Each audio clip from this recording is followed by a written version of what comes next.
नमस्कार, स्वागत है आप सभी का डीडी राजस्थान के इस खास पेशकश बीच बहस में। आज के हमारे इस कार्यक्रम में हम वैज्ञानिक तकनीक की बात करेंगे। जी हाँ, मानव के हज़ारों लाखों सालों के इस क्रमिक विकास के अंदर एक वैज्ञानिक दृष्टिकोण ही ऐसा था कि मानव को इस धरा की सर्वश्रेष्ठ कृति, सर्वश्रेष्ठ जीव बना डाला। और आज न सिर्फ हम अपनी तरफ से इस धरा के ऊपर राज कर रहे हैं, बल्कि इस पृथ्वी से भी बढ़कर हम दूसरे ग्रहों के ऊपर भी जीवन तलाश रहे हैं। अपनी सोच, अपने दायरे को दूसरे हज़ारों लाखों करोड़ों किलोमीटर दूर के ग्रहों सितारों तक पहुंच गए हैं। आज के हमारे इस कार्यक्रम में हम इसी वैज्ञानिक सोच की बात करेंगे और साथ ही साथ जानेंगे भारत आज के इस वैज्ञानिक दुनिया के अंदर कहां तक पहुंच गया है, भविष्य की क्या योजनाएं, हमारा इतिहास क्या है, हमारे पुरातन काल में वैदिक काल के अंदर भारत की वैज्ञानिक नज़रिया किस तरह से हमें इस दुनिया के अंदर लगातार उत्कृष्टता के सोपान अर्जित करने के लिए मजबूर करता रहा। आज के हमारे इस कार्यक्रम में हम स्वागत करेंगे। आज के इस बीच बहस कार्यक्रम में आपसे बहुत सारी बातें शेयर करने के लिए हमारे मेहमान डॉक्टर मेघेंद्र कुमार शर्मा साहब का बहुत बहुत स्वागत है। नमस्ते जी। नमस्ते।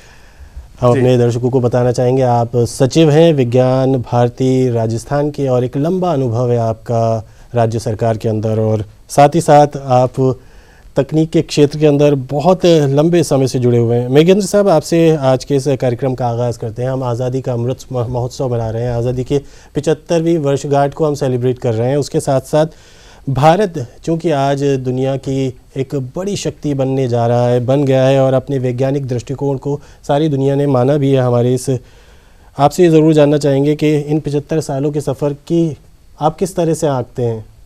जी, बहुत धन्यवाद आपको। ये संयोग है कि इस वर्ष हमारा आज़ादी का अमृत महोत्सव चल रहा है। इस आज़ादी के अमृत महोत्सव में कई बार हमारा समाज ये सोचता है कि इस आज़ादी की लड़ाई में सिर्फ स्वतंत्रता सेनानियों में हम जिन नामों को जानते हैं, तिलक जी, गोखले जी या सुभाष चंद्र बोस जी, इन्हीं का नाम है। मैं आपको बताना चाहूँगा कि इस आज़ादी की पूरी लड़ाई में हमारे वैज्ञानिकों का भी एक अहम रोल रहा है। अगर इसको देखें, आपने बहुत अच्छा क्वेश्चन किया कि जब 75 सालों की बात करते हैं तो हम वैदिक एरा में जाते हैं, तो वहाँ तो हमारा ट्रेडिशनल जो विज्ञान है, जो पारंपरिक विज्ञान है, वो तो अद्भुत था। उसी की सोच का परिणाम था कि भारत हमारा एक विश्व गुरु का दर्जा प्राप्त था। चाहे कणास से लेकर के हमारे नागार्जुन, सुश्रुत, ये सारे अपने वैज्ञानिक थे। बारामिहिर, आर्यभट्ट, ये ऐसे वैज्ञानिक थे जिनका एक सटीक गणना थी।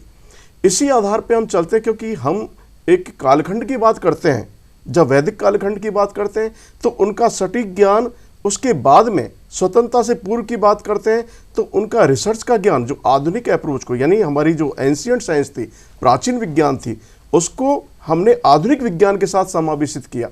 तो वो यही मैं चर्चा आपके सामने रखना चाहता हूँ कि आज़ादी से पहले हमारे वैज्ञानिकों का किस तरह योगदान था।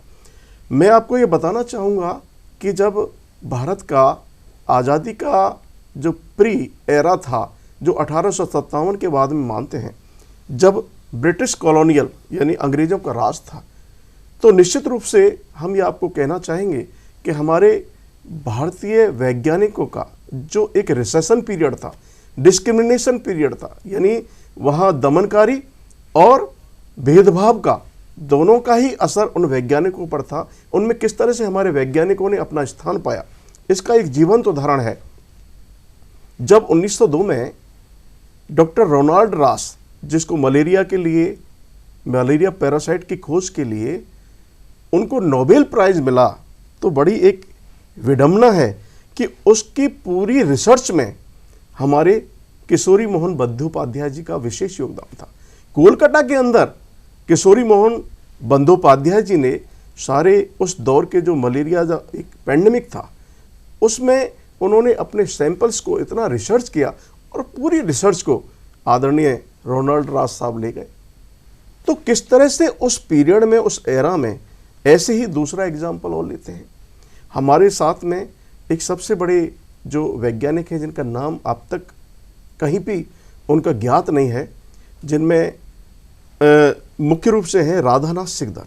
ये राधानाथ सिकदर जी वही वैज्ञानिक हैं जो एक हमारी जो सबसे बड़ी ऊंची चोटी थी, जिसको उन्होंने एक मैथमेटिशियन के तौर पे कैलकुलेट किया, लेकिन नाम उस एवरेस्ट पीक का नाम रखा था माउंट एवरेस्ट के नाम, जबकि उसकी पूरी कैलकुलेशन निकालने वाले थे राधानाथ जी। तो ये उस दौर की विडंबना थी। ऐसे ही हम चलते हैं तीसरे वैज्ञानिकों की तरफ।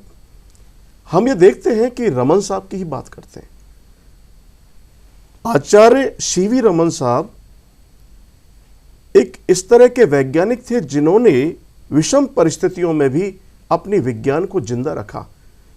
एक 1888 में जन्मे और मात्र 19 वर्ष की साथ उम्र में एमएससी फिजिक्स से टॉप करना, आईसीएस में चयन होना और उसके बाद में भी उनको रिसर्च के उपयुक्त नहीं पाया। आपको ज्ञात होगा कि उस समय जब हमारा स्वतंत्रता का प्री एरा था तो दो तरह की सर्विसेज हुआ करती थी, इंपीरियल एजुकेशन सर्विसेज और प्रोविंशियल एजुकेशन सर्विसेज। जिस तरह से यहाँ सबऑर्डिनेट सर्विस कहा जाता है उसी तरह से हमारी यहाँ प्रोविंशियल सर्विसेज हुआ करती थी उस जमाने में। तो हमारे इतने उच्च कोटि के जो हमारे वैज्ञानिक सोच के लोग थे उनको कभी भी उस आईएएस में यानी इंपीरियल एजुकेशन सिस्टम में स्थान नहीं मिलता था। डॉक्टर मृगेंद्र, आपको रोकना चाहूँगा और आपने बहुत अच्छा एक्चुअली ध्यान अंकित करवाया, क्योंकि ब्रिटिश औपनिवेशिक काल के अंदर भारतीय प्रतिभा जो कहीं कसक रही थी, कहीं अपनी तरफ से उस प्रतिभा को दुनिया के अंदर सराहा जा रहा था, लेकिन वो मान सम्मान फिर भी नहीं मिल पा रहा था। और जिनको मान सम्मान मिल पा रहा था उसके साथ साथ एक दूसरा टैग ये भी लगा दिया जाता था कि ये भारतीय प्रतिभा भारत से निकल करके तभी उनको बाहर दूसरी दुनिया के अंदर, पश्चिम के अंदर पहचान मिलती है। वो भले ही हरगोविंद खुराना हो या आपने जिक्र किया सीवी रामन के अंदर, तो नोबेल इनको मिला, लेकिन इनके कामकाज की कर्म भूमि कहीं दूर विदेश में जाकर के बनी। लेकिन बहुत सारे ऐसे वैज्ञानिक भी थे जिन्होंने बहुत काम किया, जिनका आपने खुद ने भी उदाहरण हमारे सामने रखा। ऐसी प्रतिभाओं के साथ न्याय संगत फिर भी नहीं रहा। तो क्या कहेंगे कि भारत जिसका हज़ारों लाखों साल का इतिहास रहा है और वैज्ञानिक दृष्टिकोण दुनिया की सबसे जीवंत सभ्यताओं के अंदर अगर हम हैं तो कहीं ना कहीं वो एक वैज्ञानिक अप्रोच ही रही होगी। तो वो कौन सी वजह थी कि औपनिवेशिक काल के अंदर भारतीय प्रतिभा लगातार अपना लोहा मनवा भी रही थी, लेकिन उसके बावजूद भी उनको शेड में रखा गया? ये बड़ी वजह स्पष्ट है कि हमेशा ब्रिटिश कॉलोनियल यानी ब्रिटिश राज में हमारे भारतीय वैज्ञानिकों को इन्फीरियर दृष्टि से देखा गया। हर तरह से उनकी सोच ये थी कि इनको किसी भी तरह से इनका ट्रेडिशनल जो साइंस है उसको आगे नहीं बढ़ाना चाहिए। एक्चुअल बात ये थी कि ब्रिटिश वैज्ञानिक या ब्रिटिश जो रूरल थे वो कभी भी साइंटिफिक अप्रोच रखते ही नहीं थे। उनका तो भारतीय जितना भी हमारा नेचुरल रिसोर्सेज थे उनको दोहन करने की नीति रही। हमारे फ्लोरा फोना जो भी हमारा इकोसिस्टम था उसको डिस्टर्ब करने में अगर सबसे बड़ा हाथ जाता है तो ब्रिटिश राज में जाता है। हमारे जहाँ तक वैज्ञानिकों की बात आती है तो मैं यही बात आगे बढ़ाना चाहूँगा कि रमन साहब ने जब आईसीएस क्लियर करने के बाद में सर्विस शुरू की तो उनको वैज्ञानिक शोधशाला में कभी स्थान ही नहीं मिला। ऐसी स्थिति में उन्होंने Indian association for cultivation science, जो कि महेंद्रनाथ सरकार द्वारा स्थापित की गई थी, अपने प्रयासों से, महेंद्रनाथ सरकार भी ऐसे ही प्रताड़ित हुए थे, वो मेडिसिनल सिस्टम के थे, उन्होंने होम्योपैथी की स्थापना की, लेकिन अंग्रेजों ने कभी इसको दर्जा ही नहीं दिया। तो रमन साहब ने जब एक आशुतोष पेढ़े उनके साथी थे, उन्होंने अमृतलाल सरकार से उनकी मुलाकात करवाई, उनसे कहा कि भाई मुझे शोध करना है और शोध के लिए हम अंग्रेजों की जो स्थापित प्रयोगशालाएं हैं उनमें कोई स्थान नहीं है। ऐसी स्थिति में अमृतलाल सरकार जी ने अपने पिताजी महेंद्रनाथ सरकार जी से मिलवाया, तब उन्होंने अपनी शोध किया और उन्होंने जो वायलिन है यानी संगीत के क्षेत्र में रमन साहब का बड़ा अच्छा प्रेम था, उन्होंने वायलिन को गणित और वाद्य यंत्र के साथ में उसको लिंक करके और सूत्र प्रतिपादित किया और उसकी कई सारी खोज उन्होंने एक उसी association for Indian association for cultivation science में निकाली, जो कि आज काफ़ी अग्रणी भूमिका में संगीत के क्षेत्र में उनका स्थान बना पाए। ऐसे ही मैं बात करता हूँ, रमन साहब ने जब 1930 में ये अपना रमन इफेक्ट, 1928 में उनको रमन इफेक्ट की खोज का एक्नॉलेज किया गया, 1930 में उनको नोबेल पुरस्कार मिला। उस दौर में ऐसे बहुत सारे वैज्ञानिक थे, जैसे पीएन बोस साहब की बात करें, जेसी बोस साहब की बात करें, जगदीश चंद्र बसु, उनकी भी ये कहानी थी, वो पहले सत्याग्रही थे इस आंदोलन में। जेसी बोस साहब को जब बेंगलुरु में वो आए और उन्होंने फिजिसिस्ट थे वो, उन्होंने जैसे अपना काम शुरू किया तो उनको आधा वेतन दिया गया। उनके समकक्ष जो इंग्लिश वैज्ञानिक थे, अंग्रेज वैज्ञानिक थे, तो ये डिस्क्रिमिनेशन था, एक पूरी तरह रिप्रेशन था। तो उनको जब आधी तनख्वाह पर रखा गया तो जेसी बोस साहब ने स्पष्ट मना कर दिया, अपनी पे लेने से भी मना कर दिया कि मैं नहीं लूंगा। तो उसके बाद में उनको अंग्रेज वैज्ञानिकों के द्वारा उनकी शोध को पहचाना गया और उसके बाद में पूरी पेपर उनको रखा गया। तो हमारे ये 2-4 ऐसे एग्जाम्पल मैं आपको अभी उद्धृत करना चाहूँगा कि इसमें हमारे वैज्ञानिकों को दोयम दर्जे पर रखा गया, उनकी योग्यता को महसूस नहीं किया गया और ना ही करवाया गया। मुझे याद आता है जेसी बोस साहब का खुद का भी एक सत्याग्रह रहा है। जब जो आप उनके वेतन को लेकर के विसंगति की बात कर रहे हैं, तो लगातार 3 साल तक बगैर वेतन के उन्होंने इंपीरियल कॉलेज में सेवाएं दी। वेतन नहीं लिया, ये कह करके लूँगा तो पूरा वेतन लूँगा, बराबर लूँगा, अगर कम करेंगे तो वो बिल्कुल नहीं लूँगा। तो कहीं ना कहीं एक अपने वजूद को लेकर के संघर्ष भी था और उस सरकार को बताने के लिए भी कि प्रतिभा के साथ न्याय करना है और न्याय पूरी ईमानदारी के साथ होना चाहिए। और ऐसा टेम्परामेंट उस टाइम के सभी वैज्ञानिकों के अंदर था, जो लगातार विषम परिस्थितियों के अंदर काम कर रहे थे, लेकिन साथ ही साथ अपनी कंडीशन को मनवाना भी चाहते थे। जी, ये पूरा जो हम देखते हैं प्री एरा टाइम में बार बार आज़ादी का अमृत महोत्सव चल रहा है, इसमें हमारे उन अनसंग हीरोज़ जिनको लोग जानते तक नहीं हैं, उनके बारे में वापस उद्धृत करना चाहूँगा कि वो पीरियड इस तरह का था जिसमें आम आदमी के साथ क्या, हमारे जितने भी ये उच्च कोटि के विद्वान थे, वैज्ञानिक थे, उनको भी कोई स्थान नहीं था अच्छी सर्विसेज में। मैंने पहले भी जिक्र किया कि आईएएस या पीएस जो प्रोविंशियल एजुकेशन सिस्टम था, उसमें इन्होंने हमारे वैज्ञानिकों के शोध को दबाने के लिए तो इस तरह का सिस्टम बना रखा था कि भारतीय कोई भी वैज्ञानिक होगा उसको उस प्लेस पर यानी हायर सर्विसेज में स्थान नहीं दिया जाएगा। ये महेंद्रनाथ सरकार जी हों, चाहे हमारे पीएन बोस साहब हों या और अन्य वैज्ञानिकों की बात करें उस एरा के, तो ये ऐसे वैज्ञानिक थे जो दमनकारी उस परिप्रेक्ष्य में, उस दमनकारी काल में अपने वैज्ञानिक शोधों को एक समाज के सामने लाने में तो असमर्थ रहे, लेकिन उनकी जो शोध थी उसको ब्रिटानियों ने काफ़ी फ़ायदा लिया। मैं इसका ही एक जिक्र करना चाहूँगा, आचार्य प्रफुल्ल चंद्र राय। आचार्य प्रफुल्ल चंद्र राय जो केमिस्ट थे, उनको जर्मनी में शोध किया उन्होंने। जर्मनी में शोध करने के बाद में जब यहाँ पे उन्होंने अपना काम शुरू किया कोलकाता में आके, तो उन्होंने पहले ऐसे थे जो हिंदू केमिस्ट्री की उन्होंने रचना की और फार्मासिस्ट के क्षेत्र में उनका अतुलनीय योगदान था। लेकिन यहाँ किन अभावों में, किन परिस्थितियों में उन्होंने अपने मित्रों के साथ मिलकर के एक फार्मास्यूटिकल कंपनी की स्थापना की, लेकिन अंग्रेजों ने उनका सहयोग नहीं किया, लेकिन उन्होंने स्थापित किया अपने आप को। और फार्मा के क्षेत्र में आज पीसी रे साहब को दुनिया में एक अच्छा नाम मिला और उनके नाम से कई रिसर्चें हुई। तो ये निश्चित रूप से हमारे उन अनसंग हीरोज़ की कहानी है जो इस स्वतंत्रता के दमनकारी और एक भेदभावपूर्ण उस क्षेत्र में, उस काल में इन्होंने अपनी शोध और अपने विज्ञान के क्षेत्र में भारत का नाम किया। उन विषम परिस्थितियों में भी भारतीय वैज्ञानिकों ने हमारे देश के हर वर्ग की तरह साथ मिलकर के अपने देश को मजबूत करने के अंदर काम किया था। और यकीनन आज़ादी के इस अमृत महोत्सव के अंदर आज़ादी के 75वीं वर्षगांठ हम मना रहे हैं, तो हम उन सभी को याद भी करेंगे और साथ ही साथ बात भी करते हैं इन 75 सालों के इस काल क्रम के ऊपर भी कि किस तरह से भारत ने अपने आप को मजबूत से और मजबूत किया है। शुरुआत के अंदर जब हम सुई से लेकर हर चीज़ के लिए निर्भर थे, लेकिन कहीं ना कहीं हमने अपने आप को मजबूत करने की कड़ी के अंदर IITI की स्थापना की और आज हम चांद के बाद मंगल तक पहुंचने की कोशिश कर रहे हैं और हम यकीनन कामयाब भी होंगे। कितना महत्वपूर्ण हो जाता है कि एक कमज़ोर राष्ट्र के रूप में जो भूखा है, अपनी दुनिया भर की ज़रूरतों के लिए दुनिया पर आश्रित है, लेकिन आज दुनिया को राह दिखा रहा है। हमारी भारत सरकार ने जो अब की इस वर्ष का थीम रखा है वो रखा है integrated approach of science and technology sustainable future. तो ये अपने आप में स्पष्ट है कि आज भारत बदल रहा है। भारत आत्मनिर्भरता की दिशा में जिस तरह से हमारी लैब्स को फ्रीडम दे रहा है, स्वतंत्र कर रहा है, उसका एक बिल्कुल कोविड पैंडेमिक जो पीरियड था उसका एक जीवंत उदाहरण है। हमारे वैज्ञानिकों ने वो कर दिखाया जो पूरा विश्व परिदृश्य देखता रह गया। मैं आपको बताना चाहूँगा कि चाहे DRDO हो, चाहे हमारा CSIR की लैब्स हों या हमारे अनुसंधान के इसरो जैसे बहुत ही रेपुटेटेड ऐसे R&D इंस्टीट्यूशन हो, उनके सभी वैज्ञानिकों का एक नेशनलिज्म जाग गया है। आज़ादी के बाद में सबसे बड़ी बात ये रही कि हम लोगों ने अपने आप को एक धीरे धीरे जरूर, लेकिन आज हम उस स्थिति में पहुंच गए हैं कि दुनिया का कोई भी इनोवेशन हमसे अछूता नहीं रहा है।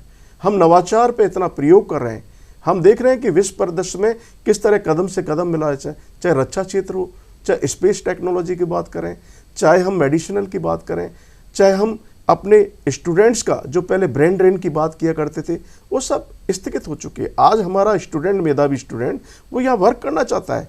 भारत सरकार की बात करें या जहाँ भी सरकारों की बात होती है, उन्होंने अपने जो ये मेधावी छात्र हैं उनके लिए द्वार खोल दिए हैं। स्टार्टअप्स को आप देख रहे हो, अटल टिंकरिंग लैब से लेकर के हमारे जो इनोवेशंस के जितने भी कॉलेजों में स्थापित किए हैं, ये इसी का एक उद्धत नमूना है कि बच्चा यदि रचनात्मक सोच रखता है, सृजनात्मक सोच रखता है, तो उसके लिए स्कूल लेवल पर ही प्लेटफॉर्म मिले।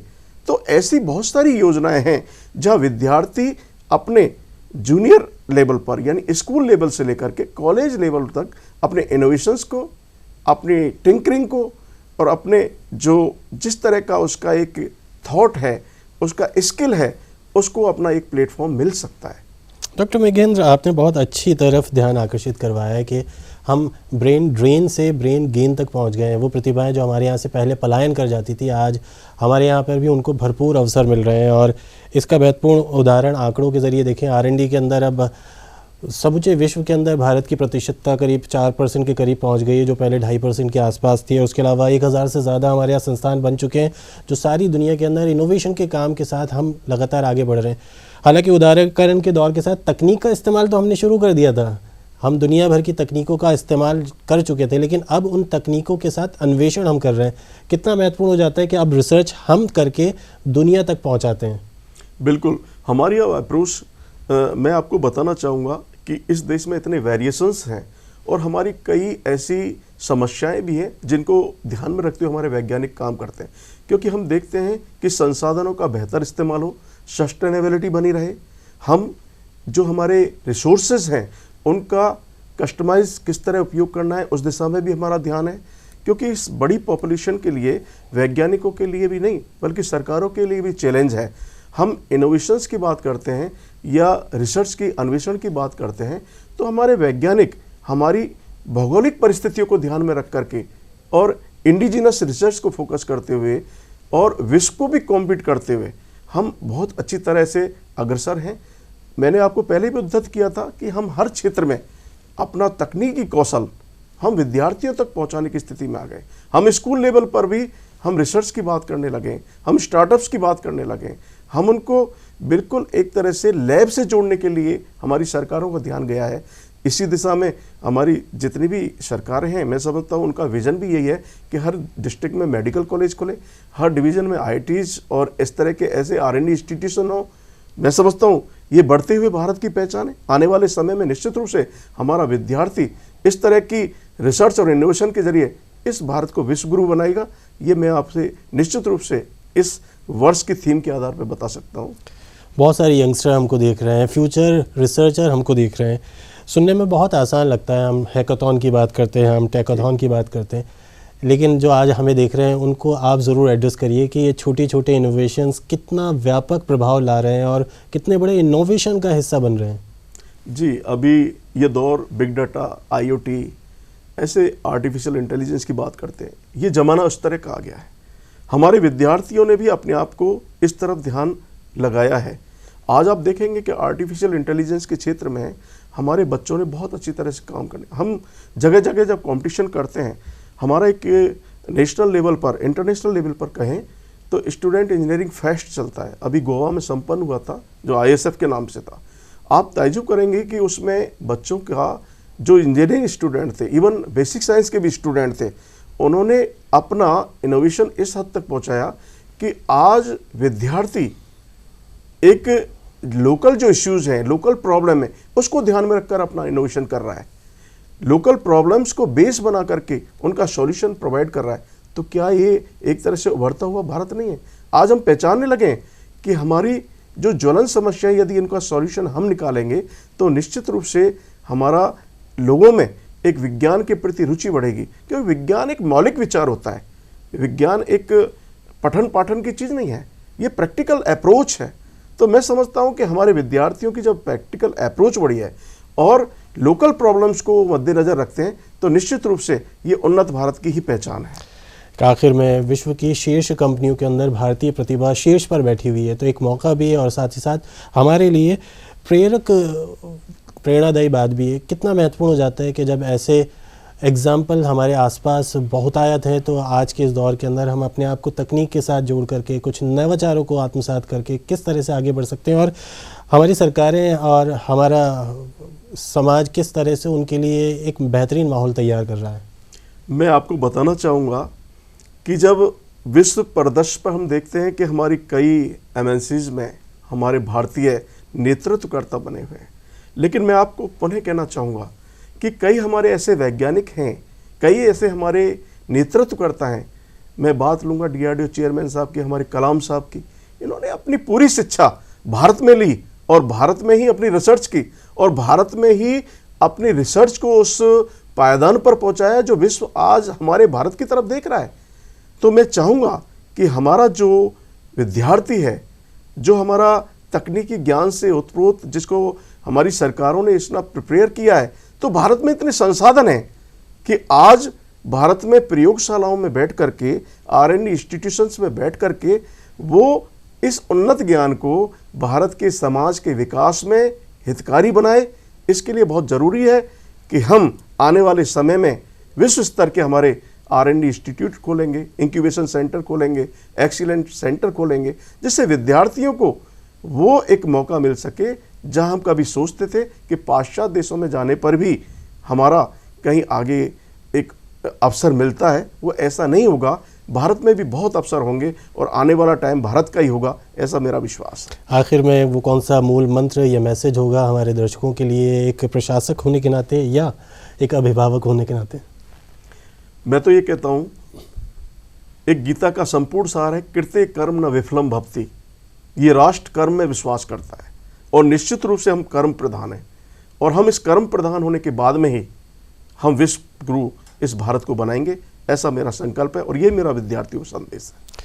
संविधान की प्रस्तावना के अंदर एक महत्वपूर्ण बात आप सभी के लिए, हमारे सभी के लिए उल्लेखित है कि अपनी काबिलियत, अपनी सलाहियत का अपने देश, अपने समाज के लिए योगदान करें और वैज्ञानिक दृष्टिकोण अगर आप अपनाएंगे तो यकीनन आप अपने परिवार को, अपने आप को सशक्त करेंगे, अपने राष्ट्र को सशक्त करेंगे और एक सुनहरे भविष्य के अंदर अपना योगदान सुनिश्चित करेंगे। वक्त हो गया आज के इस कार्यक्रम में पधारने के लिए और इतनी प्यारी बातें हमारे दर्शकों के साथ साझा करने के लिए हम दे डॉक्टर मेघेंद्र कुमार शर्मा को बहुत बहुत धन्यवाद। थैंक यू, धन्यवाद। तो आज के इस कार्यक्रम को समाप्त करने की आप मुजीब को दीजिए अनुमति। नमस्कार।